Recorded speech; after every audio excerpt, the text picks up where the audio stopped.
మనం ఉన్న సమస్యల మీద రాష్ట్రంలో కాపులుగా వర్గాలుగా కాపు తెలగ బలిజ ఒంటరిగా ఉన్న మనతో పాటు మున్నూరు కాపు వర్గాలు కూడా చేరాయి.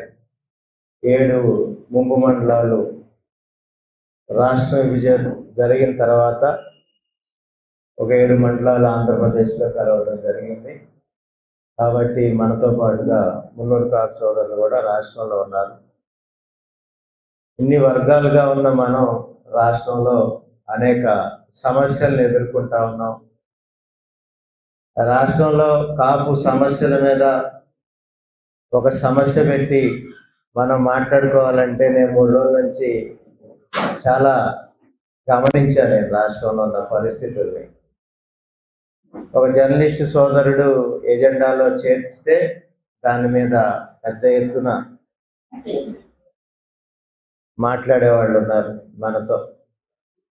అంటే ఒక సమస్య ఎదుర్కొనే మిత్రుడు, కుటుంబ సభ్యుడు దాని మీద మనం ఇబ్బంది ఎదుర్కొన్నప్పుడే మనం మాట్లాడాల్సిన అవసరం ఉంటుంది. ఆ మిత్రుడు తన మీద కేసు నమోదు చేయటం కానీ లేదా ఇతర బాధలకు గురవటం కానీ ఉన్న పరిస్థితుల్లో ఆ కుటుంబానికి, ఆ మిత్రుడికి సమాజంలో మనం సంఘాలుగా, సంఘ నాయకులుగా, సామాజిక సేవకులుగా చెప్పుకుంటూ ముందు పోతున్న వారు కనీసం మద్దతు తెలపాల్సిన అవసరం ఉంది. ఎంతో ముందే మరో మిత్రుడు చెప్పారు, ఒక ప్రదేశంలో యాక్టివిస్ట్ గా ఉండే ఒక అయ్యప్ప సోదరుడు తనకి గాయాల పాలై మంగళగిరి ప్రాంతంలో ఉన్నారు. వారు మన రప్పం శివశంకర్ మన మిత్రులు చెప్పారు, వారికి గాయాల పాలై విజయవాడ వచ్చారు. వారు యాక్టివిస్ట్ గా ఉండటమే కాకుండా లాయర్ గా కూడా వృత్తి చేసుకుంటూ సమాజంలో పనిచేస్తున్న పరిస్థితి ఉంది. మన మీద దాడులు జరుగుతూ ఉన్నాయి. రాష్ట్రంలో అణచివేతలకు గురవుతా ఉన్నాం. అనేక సమస్యలు ఉన్నాయి. ఆ సమస్యల మీద 30 సంవత్సరాలుగా, 40 సంవత్సరాలుగా, 50 సంవత్సరాలుగా, ఇంకా ఎక్కువ సంవత్సరాలుగా పనిచేస్తున్న నాయకత్వం పెద్దలు ఇక్కడ ఉన్నారు, కూర్చున్నారు మన దగ్గర. స్వర్గీయ వంగవీటి మోహన్ రంగా గారిని, స్వర్గీయ రాధా గారిని కూడా నాయకత్వం కూడా చూసిన నాయకత్వం మనతో పాటుగా ఉన్నది. ఎన్నో నిర్బంధాలకు లోనైన సందర్భాలను కూడా మన వాళ్ళు చూసిన పరిస్థితి ఉంది. వీటన్నిటి మీద, అంశాల మీద రాష్ట్ర ప్రభుత్వాలు, గత ప్రభుత్వాలు, ఈ ప్రభుత్వము, అంతకుముందు ప్రభుత్వాలు, ఏ ప్రభుత్వం ఉన్నా మన పరిస్థితి ఏంది, మనం ఏ విధంగా ముందుకు పోతున్నాం అనే నేపథ్యం మీద మన ఒక 30-40 మంది పెద్ద నాయకత్వం, నాయకులు, యాక్టివిస్టులు, అదేవిధంగా మన సంఘాలుగా ఉన్న పెద్దలంతా కలిసి మన సమస్యలు కొన్ని గుర్తించి దాని మీద 12 గంటలకి ఒక మీడియా సమావేశం ఏర్పాటు చేసి మన ఎజెండా పాయింట్ల మీద మాట్లాడాలన్నదే ఈరోజు ఈ సమావేశం యొక్క లక్ష్యం. చాలామంది అడిగారు నన్ను కానీ మన తోటి మిత్రులు కానీ, మీరు ప్రెస్ క్లబ్లో పెడుతున్నారు, అంతమందికి ఎట్లా అక్కడ స్థానం సరిపోదు కదా, ఆ ప్రదేశం చిన్నది కదా అంటే, మనం రాష్ట్ర స్థాయి నాయకత్వం, విజయవాడలో ఉన్న ముఖ్యమైన నాయకత్వంతో మన సమస్యల మీద మాట్లాడి, ఇది మనం మాట్లాడుకోవడం అనేది ఒక పార్టీకి వ్యతిరేకం కాదు, ఒక పార్టీకి అనుకూలం కాదు. కాపు సమస్యలు, రాష్ట్రంలో ఉన్న కాపు సమస్యలు, రాష్ట్రంలో ఉన్న ఒక కాపు సమస్యని మనం మాట్లాడుకోవాలంటే అది ఒక పార్టీకి అనుకూలమని, ఒక పార్టీకి వ్యతిరేకమనే దుర్భర పరిస్థితుల్లో ఈరోజు కులం ఉంది. అంటే ఎటువంటి దారుణమైన పరిస్థితి ఉందంటే, మన ముందు అరే మనకి సమస్యలు ఉన్నాయి, కాపు వర్గాలకి, కాపులకి న్యాయం చేయాలి, మనం న్యాయం చేయించుకోవాలి అని మాట్లాడుకోవాలంటే మాట్లాడుకోలేని పరిస్థితుల్లో కాపు సంఘ నాయకత్వం ఉంది. గతంలో మనం ఉద్యమ జేఏసీగా ఉద్యమం కొనసాగించిన సందర్భంలో ప్రధానమైన జేఏసీ 13 మంది మొదటిగా, దాని తర్వాత 30 మందికి విస్తరింపజేసుకున్నాం. దాని తర్వాత జిల్లాకి ఓ ప్రధానమైన నాయకత్వం 2-3 ఆ విధంగా ముందుకు పోయి ఆ జేఏసీ ఆ రోజు రిజర్వేషన్ కోసం పనిచేసిన జేఏసీలో నాయకత్వం, ప్రధాన నాయకత్వం అంతా కూడా రకరకాల పార్టీల్లో, బాధ్యతల్లో, ప్రభుత్వంలో ఎమ్మెల్యేలుగా, అదేవిధంగా మంత్రులుగా, మాజీ మంత్రులుగా అనేక బాధ్యతల్లో రాష్ట్ర ప్రభుత్వంలో, ప్రతిపక్షంలో ఈరోజు ఉన్నారు. వారందరూ కూడా సామాజికంగా మన వైపు ఆలోచిస్తూనే ఉంటారు. అంటే ఒక కాపు సంఘ నాయకుడిగా పనిచేసి ముందుకెళ్ళిన నాయకత్వం, ఉద్యమంలో పనిచేసి ముందుకెళ్ళిన నాయకత్వం, వారు జడ్పీటీసీ అయినా, ఎంపీటీసీ అయినా, జడ్పీ చైర్మన్ అయినా, ఎమ్మెల్యే అయినా, ప్రభుత్వంలో ప్రధాన బాధ్యతల్లో ఉన్నా కూడా కులం వైపు ఆలోచించి ముందు పోయే పరిస్థితి ఉంటుంది. కానీ పార్టీలు ఇబ్బంది పడే పరిస్థితి ఈ రోజు ఉన్నాయి. ఈ రోజు మనం సమావేశం పెట్టుకోవాలనుకుంటే మీరు వైసీపీ ప్రభుత్వంలో ఏం చేశారంటున్నారు. మీరు వైసీపీ ప్రభుత్వంలో అసలు మాట్లాడారా? సమావేశాలు పెట్టారా? ఆ రోజు ఎందుకు ప్రశ్నించలేదు? ఆ రోజు ఎందుకు అడగలేదు? అంటే వైసీపీ ప్రభుత్వం గతంలో పాదయాత్ర సందర్భంగా కానీ, వారి అధికారంలో వచ్చిన తర్వాత కానీ కాపులకి వాళ్ళు ఏం చెప్పారు, వాళ్ళు ఏ విధంగా ముందు పోయారు అనేది రాజకీయ విధానంలో మనం ముందుకు పోవద్దు. ఎందుకంటే వాళ్ళు చాలా స్పష్టంగా చెప్పారు. అయినా కూడా మనం అనేక సమావేశాలు విజయవాడ వేదికగా మనం నిర్వహించుకున్నాం.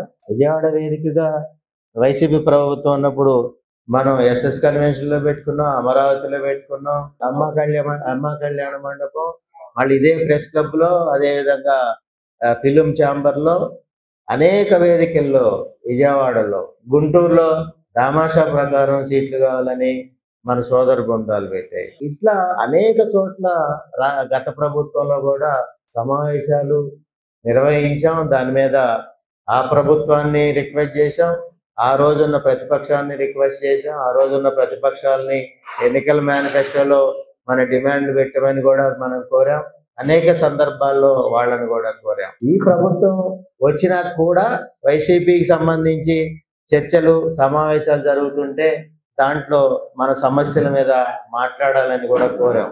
ఎందుకు కోరాం వాళ్ళని మన సమావేశాల మీద మాట్లాడమని ప్రతిపక్ష పార్టీని మనం కోరాల్సిన అవసరం ఎందుకు వచ్చింది అంటే, ప్రతిపక్ష పార్టీ కాపు సమస్యల మీద మాట్లాడితే అధికారంలో ఉన్న పార్టీ కాపుల గురించి ఆలోచిస్తుందని. ప్రతిపక్ష పార్టీని మనం కోరొచ్చు, అధికార పార్టీని కోరొచ్చు, రాజకీయ పక్షాలు అన్నిటినీ కూడా మనం కోరొచ్చు. ఎందుకంటే మన ఉద్దేశం రాష్ట్రంలో ఉన్న కాపులు వర్గాలు, కాపు, తెలగ, బలిజ, ఒంటరి, ఏదైతే తూర్పు కాపు, మున్నూరు కాపు వర్గాలుగా మనం ఉన్నామో అన్నీ మొత్తంగా కుటుంబానికి న్యాయం చేయమని, సహాయం చేయమని, ప్రభుత్వపరమైన సహాయ సహకారాలు ఇవ్వమని ఏదైతే వాళ్ళు ఎన్నికల సందర్భంలో మనం కోరటం తప్పులేదు. మన సమస్యల మీద మనం మాట్లాడుకోవడంలో తప్పులేదు.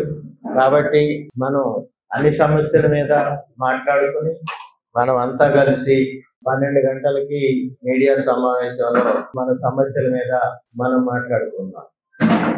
అసలు మనకున్న సమస్యలు ఏంటి, మనం ఎందుకు మాట్లాడుకోవాలి?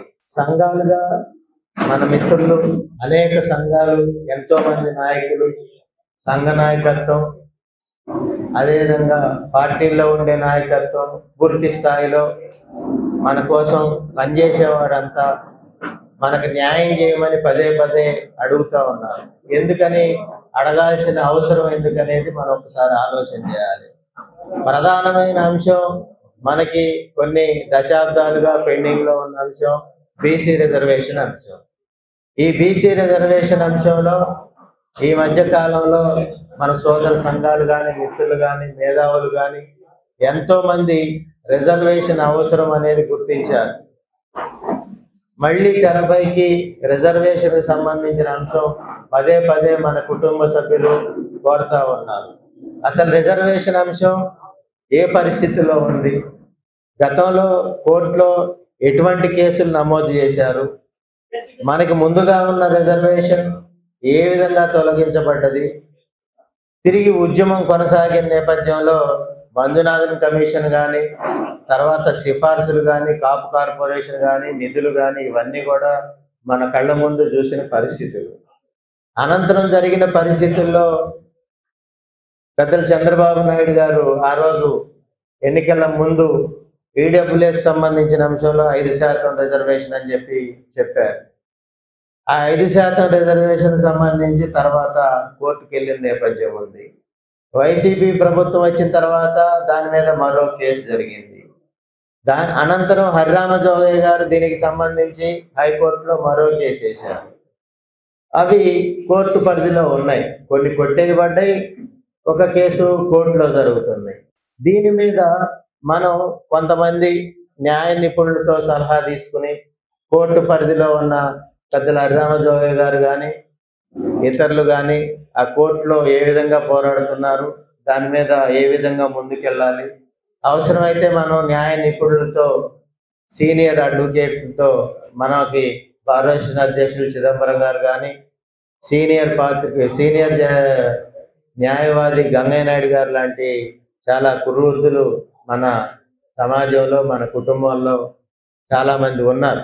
వాళ్ళందరినీ రిక్వెస్ట్ చేసి న్యాయపరంగా మనం ఏ విధంగా ముందుకెళ్ళాలి ఆ సమస్య మీద కొంతమంది ఈడబ్ల్యూఎస్ సంబంధించి గతంలో ఈడబ్ల్యూఎస్ చాలా మంచి రిజర్వేషన్ అని అన్నారు. గతంలో మనం సమావేశాలు పెడితే అమరావతి ఫంక్షన్ హాల్లో ఆ రోజు గొడవ చేసి మాట్లాడారు. రిజర్వేషన్ అంటున్నారు మీరు పదే పదే, రిజర్వేషన్ కాదు మనకు కావాల్సింది ఈడబ్ల్యూఎస్ రిజర్వేషన్ అని మనం పెట్టిన సమావేశాల్లో మేధావులు ఉద్యోగస్తులు కొంతమంది కోరారు.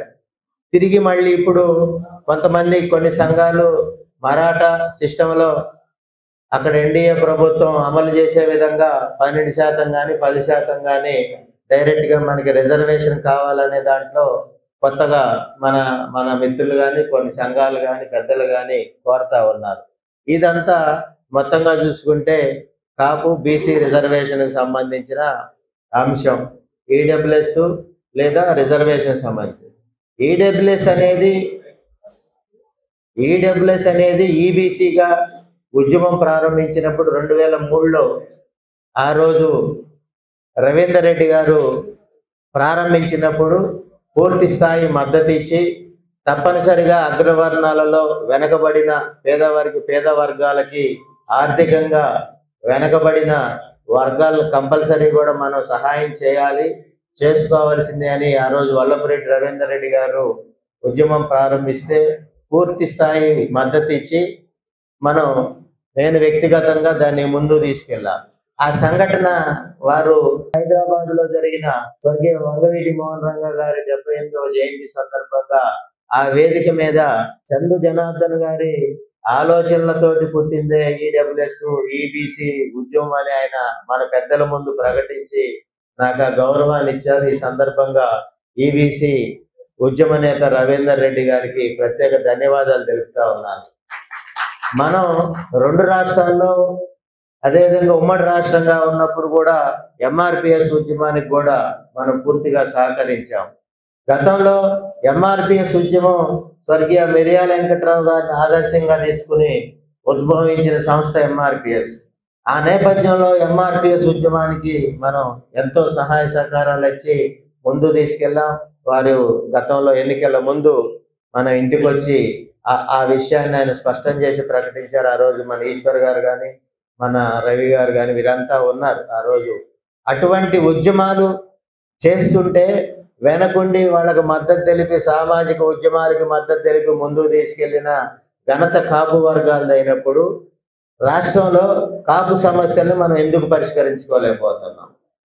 మనం సహాయ సహకారాలు అందించిన ఉద్యమాలు ఎంఆర్పిఎస్ కానీ ఈబీసీ కానీ జాతీయ స్థాయిలో విజయవంతంగా నడిచి వాళ్ళు రిజర్వేషన్ సాధించి ఈరోజు భారతదేశానికి ఆదర్శంగా ఆ సంస్థలు 2 నిలిచినప్పుడు మనం ఆంధ్రప్రదేశ్లో కాపు సంఘాల, కాపు వర్గాల, కాపు కుటుంబాల సమస్యల మీద మనం ఐక్యతతో పోరాడాల్సిన అవసరం ఉంది.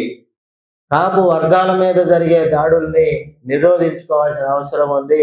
ఐక్యంగా మన కుటుంబ సభ్యుల్ని కాపాడుకోవాల్సిన అవసరం ఉంది. దీని మీద మన పెద్దలందరి సహాయ సహకారాలతో అన్ని సంఘాల మద్దతుతోటి తప్పనిసరిగా ఎక్కడ మన కుటుంబానికి ఇబ్బంది జరిగినా దాని మీద మనం ముందుకెళ్ళి కాపాడుకోవాల్సిన అవసరం ఉంది. దాని మీద మనం ఐక్యతతో పోవాల్సిన అవసరం ఉంది. ఇక్కడ మనకి ఐక్యత ఎందుకు అవసరం? ఇప్పుడు ఈ మధ్య కాలంలో హైదరాబాద్లో ఒక పెద్ద నేతలు ఒక సమావేశాన్ని ఏర్పాటు చేశారు. దాంట్లో చాలా అగ్రస్థాయి నాయకత్వం. దాంట్లో రెడ్డి సామాజిక వర్గానికి సంబంధించిన ఒక షీట్ ఇచ్చారు. 32 వర్గాలు కలిపి ఒక రెడ్డి కులంగా ఉంది. 36 వర్గాలు కలిపి, అంటే ఏదైతే సబ్ కాస్ట్ అంటామో, ఉపకులాలు అంటామో, రెడ్డి కులానికి 36 ఉపకులాలు ఉన్నాయి. కలిపితే రెడ్డి వర్గంగా చెప్తా ఉన్నాం. ఎక్కడా కూడా రెడ్డి వర్గంలో ఆ వర్గం ఈ వర్గం అని మనం బయటికి ఎక్కడ వినే పరిస్థితి లేదు. మీరు ఏ కులాన్నైనా తీసుకోండి, పెద్దలు దయచేసి గమనించాలి, నా రిక్వెస్ట్ ఇది. ఎందుకు చెప్తా ఉన్నానంటే, మనం రిజర్వేషన్ పరంగా వేరువేరుగా ఉన్నాం. తెలంగాణలో మన కుటుంబాలు మున్నూరు కాపులుగా ఉన్నాం. అట్లాని తెలంగాణ కులం వేరు, మన కులం వేరు కాదు. నా కుటుంబంలోనే తెలంగాణలో నా పిల్లలు 2 కుటుంబాలుగా మున్నూరు కాపుల్లో ఉన్నారు. నా కూతురు, నా కొడుకు. నేను విజయవాడలో ఉన్నా. నేను మరి ఎవరినవుతా? ఆలోచించట్లే మనం. అరే, అసలు ఆలోచించకుండా ఒక ఫోటో పెడితే ఆ ఫోటో లేదని గొడవ చేస్తారు.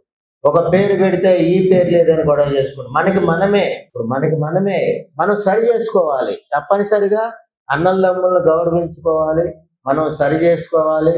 సామాజికంగా సోషల్ మీడియాలో మనకి మనం వేరుగా కాకుండా తప్పనిసరిగా మనం ఒకటిగానే ముందుకు పోవాల్సిన అవసరం ఉంది.